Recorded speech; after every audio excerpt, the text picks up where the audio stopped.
हे दाओसला झालेले करार आणि त्याच्या अंमलबजावणी संदर्भात श्वेतपत्रिका काढणार असल्याची माहिती मंत्री उदय सामंत यांनी दिली। या दौऱ्यावर कोण गेलं होतं आणि काय काय केलं याची माहिती देणार असल्याचं उद्योगमंत्री उदय सामंत यांनी स्पष्ट केलं। या संदर्भात आदित्य ठाकरेंनी वारंवार मागणी केली होती। यानंतर उदय सामंत यांनी विधान परिषदेमध्ये ही घोषणा केली।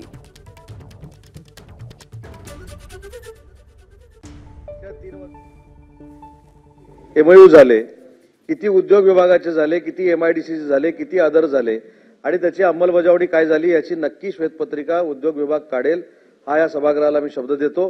परंतु त्यातली थोडी माहिती मी आपल्याला देतो। नाही देतो म्हटलं ना, 3 वर्षापूर्वी डावोसला जे शिष्टमंडळ गेलं होतं त्यांनी 80,000 कोटीचे एमओयू केले। त्यातले 16,000 कोटीचे फक्त एमआयडीसीचे होते, 50,000 कोटीचा ऊर्जा विभागाचा होता। पण 50,000 कोटीचा ऊर्जा विभागाचा जो एमओयू झाला तो एमओयू करणारा माणूस देखील आज सापडत नाही।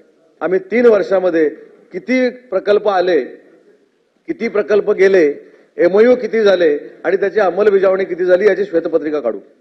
मला असं वाटतं खूप चांगली आणि मोठी घोषणा आपण जी लक्षवेधी लावली होती या सभागृहामध्ये त्यातून समोर आलेली आहे, ती होईल, लवकर होईल, निवडणुकीच्या आधी काढणार ते।